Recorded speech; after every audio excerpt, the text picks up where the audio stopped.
you know, and I don't want to waste all morning. We had an incident, and whoever it happened to, just know, because you are in the room, you're not the only one that it's happened to. I've seen it happen a lot of times. Justin King, he's no longer here, man, but Justin King had a bad one. A lot of times when I end up, you know, cutting into a pipe in a store or something like that, it doesn't, you know, there's events in this company that make it to a point where it's catastrophic. Most of the time, I'm able to resolve the issue very fast and not have a huge issue.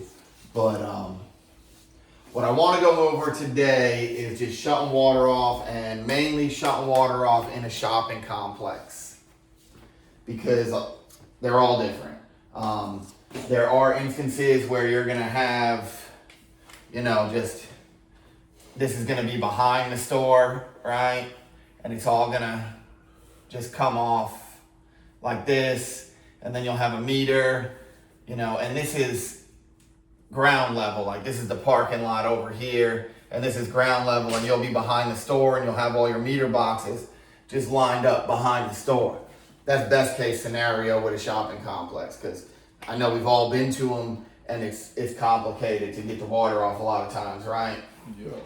Another situation is, you know, they'll have, I'll go over it after I go over this big one, but this is where, this scenario that I've drawn up here is where we've seen the most issues. I probably had 5 times where somebody thought they had the water off, they didn't have the water off, all right?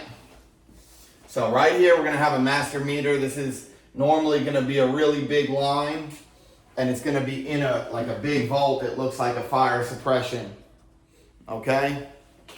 And it's gonna be a fairly large line. Sometimes it could just be a 2-inch, depends on the type of complex it is. And it could be in a normal box, but you never know where this is gonna be right here. It could be, you know, across the street. From my experience, it's never like a normal store where you're a standalone. You know, when you're in a standalone building, they're on their piece of property. Even if it's a rented piece of property, that piece of property has been zoned and it is for this specific building. Like a Walgreens that's standalone, or a Lowe's that's standalone. So most of the time, you're gonna find the water meter within the perimeter of their property, because that's just how it's done. Like if you, right here at American Plumbing, this is our piece of property. We built all this. Our meters are right here on this piece of property. We could shut our water off right there. Now, if we had a main leak in the park, like in the parking lot under there, we'd be in a little bit of trouble, because our meters are right here at the buildings. So we'd have to get the city out probably and find out where the proper shut-offs are. We'd probably end up shutting this whole road down, to be honest.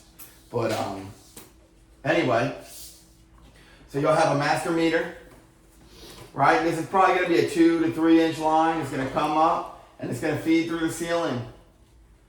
Almost every single time I see it feeding through the ceiling here. Then it comes out, it drops down, and they have their own meter. It's either gonna be in the ceiling, or a lot of times it's running horizontal in the store with a backflow. Okay? And this comes off to every one. Now what we're doing is we're gonna say that these stores, you know, this is gonna be the wall of Dollar Tree. And then you got whatever. You got Sally's Beauty here. Then you got H&R Block here. Right? So you got Dollar Tree, you got Sally's Beauty, you got H&R Block, and we're gonna say we're at the Sally's Beauty, even though we don't really work on them very much. And you got a leak coming down right here. This is in the ceiling, and you got a leak right there. So you come in, and I don't blame you. You're like, all right, the meter's right here. Shut that joker off, right? Some of you more experienced people don't respond, but what happens now? Still got a leak, right? Still got a leak, right? what's going on? Travaris, explain to me what's going on here. If I shut this off, right? And this is going out to all their plumbing right here, their bathrooms. This is going out to everything else they got. This little line right here. The other one's feeding the water heater, but I shut this off right here, so. That's after the leak. That's after the leak. Exactly. But the difference is you don't have a little drawing you're looking at. So you just got a pipe and a ceiling and you got a meter here and you don't get to see the way the lines ran and you don't get to see all the different connections. So what I'm getting at here is before we shut this water off, what do we need to do? Or not before we shut the water off, before we cut the line. Check the meter and see if it's still full.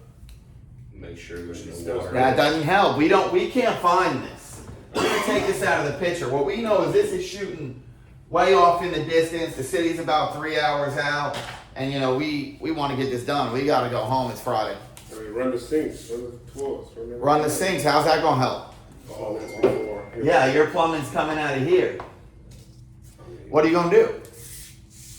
I mean, the leak's still leaking. You're gonna trace the line out, guys. Let's trace that line out. Let's be smart. If we know we got a 3/4 inch meter here and we're working on 1.5 inch, 2 inch line up in the ceiling, Yeah, obviously. what do we think?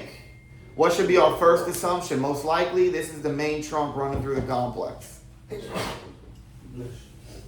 Now, I'm not saying that's easy because I've seen everybody do it. And that's why I want to go over because we got a lot of new people in here who haven't dealt with the situation. The next thing, we trace the line out on this, okay? That's the main thing, all right? If you have a complex, your meter is local inside of your store,